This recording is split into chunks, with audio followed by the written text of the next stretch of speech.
बच्चों अभी तक हमने देखा कि सेल डिवीजन के दो मेन स्टेजेस होती हैं, एक है कैरियोकाइनेसिस और साइटोकाइनेसिस। इससे पहले की जो वीडियो है उसमें हमने इनको डिटेल से भी स्टडी किया। कैरियोकाइनेसिस का मतलब है कि डिवीजन ऑफ न्यूक्लियस यानी न्यूक्लियर मटेरियल का डिवीजन होता है। उसके बाद अगला स्टेप जो है वो है साइटोकाइनेसिस, जिसमें सेल का साइटोप्लाज्म डिवाइड होगा। साइटो मीन्स भी होता है कि साइटोप्लाज्म। आज हम डिटेल में साइटोकाइनेसिस को समझेंगे और देखेंगे कि ये प्रोसेस एनिमल सेल्स और प्लांट सेल्स में कैसे अलग होता है। डेफिनेशन देखते हैं साइटोकाइनेसिस की। Cytokinesis is the process in which the cytoplasm of a parent cell divides, resulting in the formation of two daughter cells. जब एक पेरेंट सेल का साइटोप्लाज्म डिवाइड होकर ठीक है दो नए डॉटर सेल्स बनाता है, उस प्रोसेस को हम साइटोकाइनेसिस कहते हैं। साइटोकाइनेसिस की बात करेंगे एनिमल सेल्स में भी और प्लांट सेल्स में भी। साइटोकाइनेसिस इन एनिमल्स की बात की जाए, a furrow develops in the cell membrane at the equator. जब एक सेल डिवाइड होने लगता है ठीक है, तो उसके बीच यानी सेंटर या इक्वेटर पर सेल मेम्ब्रेन थोड़ा अंदर की तरफ दबना स्टार्ट कर देती है। ठीक है, सोचो जैसे कि आप बलून को दोनों साइड से थोड़ा प्रेस करते हो, ठीक है, तो वो बीच में एक लाइन बन जाती है। बस वैसे ही सेल के बीच में एक लाइन बनती है।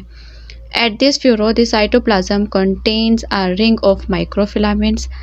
जहाँ ये डेंट यानी फ्यूरो बनता है वहाँ अंदर साइटोप्लाज्म नीचे एक छोटी सी elastic rubber band type ring बनना स्टार्ट हो जाती है, जो कि माइक्रोफिलामेंट यानी सेल के प्रोटीन से ही मिलकर बनती है।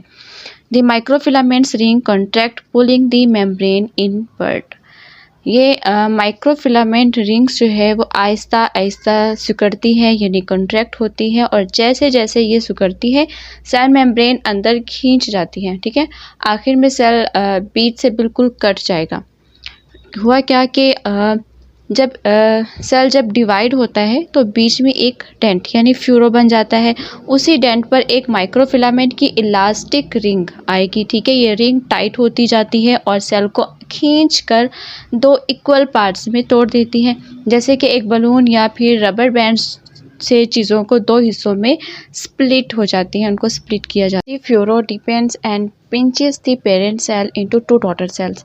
मतलब कि जो फ्यूरो है सेल के बीच में बना था, ठीक है, वो और ज़्यादा गहरा हो जाता है।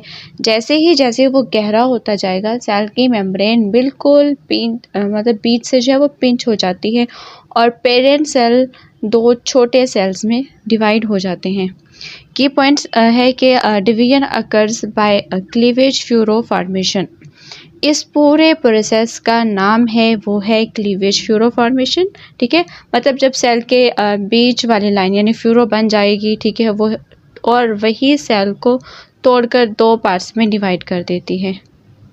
हमारी स्किन के सेल्स और ब्लड के सेल्स इसी तरह से जो है वो डिवाइड करते हैं। जब हमें चोट लगती है तो ठीक है नए स्किन सेल्स इसी प्रोसेस के थ्रू बनते हैं। अब बात करेंगे cytokinesis in plant cells. The Golgi apparatus produces small vesicles. Plant cell के अंदर एक ऑर्गेनेली होती है, ठीक है, वो है गोल्जी अपरेटस, यानी सेल के जो पैकेजिंग का सेंटर होती है वो है गोल्जी अपरेटस। ये छोटी छोटी थैलियाँ यानी वेजिकल्स बनाता है जिसमें मटेरियल जैसे कि सेलुलोज एंजाइम्स वगैरह पैक्ड रहते हैं। जैसे कि एक फैक्ट्री पैकेजिंग यूनिट होती है, ठीक है, पैकेट्स बनाती है और हर पैकेट में सामान पैक करती है, वैसे ही गोल्जी भी वेजिकल्स बनाता है।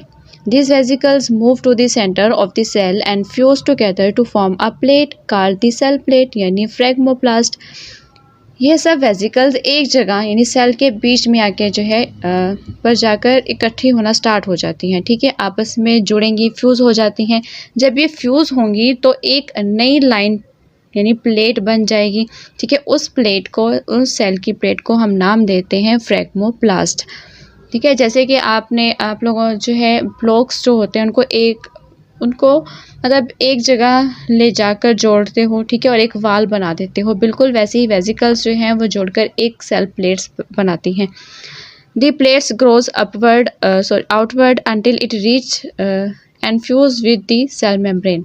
जो ये नए सेल प्लेट बनी है वो आहिस्ता आहिस्ता बड़ी होगी, ठीक है, और दोनों साइड यानी लेफ्ट और राइट वॉल्स की तरफ बढ़कर फाइनली सेल के आउटर मेम्ब्रेन तक पहुंच जाएगी, ठीक है, और उसके साथ मर्ज हो जाएगी। This leads to the separation of cytoplasm into two daughter cells. मतलब कि जब सेल जो इनके बीच की जो सेल प्लेट बनी आउटर मेम्ब्रेन से मिल जाती है तो अब एक बड़ी वाल बन चुकी है, ठीक है, जो पेरेंट सेल को दो हिस्सों में डिवाइड कर देगी। रिजल्ट क्या होगा कि दो नए डॉटर सेल्स बन जाते हैं।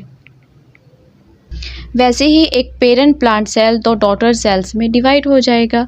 तो इसकी समरी में हमने देखा कि प्लांट सेल जो है बीच में गोल्जी की वेसिकल्स आकर जुड़ जाती हैं और एक नई प्लेट बनाती हैं, ठीक है, सेल प्लेट बनाती हैं। ये प्लेट आहिस्ता आहिस्ता बड़ी होकर सेल मेम्ब्रेन से जाकर मिल जाती है और फिर एक नई वाल बनाती है पेरेंट सेल। आपने देखा कि साइटोकाइनेसिस एक ऐसा स्टेप है जिसमें एक पेरेंट सेल अपना साइटोप्लाज्म डिवाइड करके दो अलग अलग डॉटर सेल्स बना देता है, ठीक है। एनिमल सेल्स में ये क्लीवेज शुरू से होता है, लेकिन प्लांट सेल्स में जो है सेल प्लेट फॉर्मेशन होती है। इसी तरह सेल डिवीजन के दोनों स्टेप्स कौन से, कैरियोकाइनेसिस यानी डिवीजन ऑफ न्यूक्लियस और साइटोकाइनेसिस यानी डिवीजन ऑफ साइटोप्लाज्म कंप्लीट होते हैं और तभी जाकर एक कंप्लीट सेल साइकिल ख़त्म होता है। अगर आपको ये वीडियो पसंद आई हो तो लाइक ज़रूर करें, अपने दोस्तों के साथ शेयर करें ताकि वो भी इजीली समझ सकें। और हाँ, नए लेक्चर और रिविजन्स वीडियोस के लिए चैनल को सब्सक्राइब करना ना भूलें। तो चलिए बच्चों, मिलते हैं नेक्स्ट वीडियो में एक नए इंटरेस्टिंग टॉपिक के साथ। तब तक के लिए कीप लर्निंग, कीप ग्रोइंग।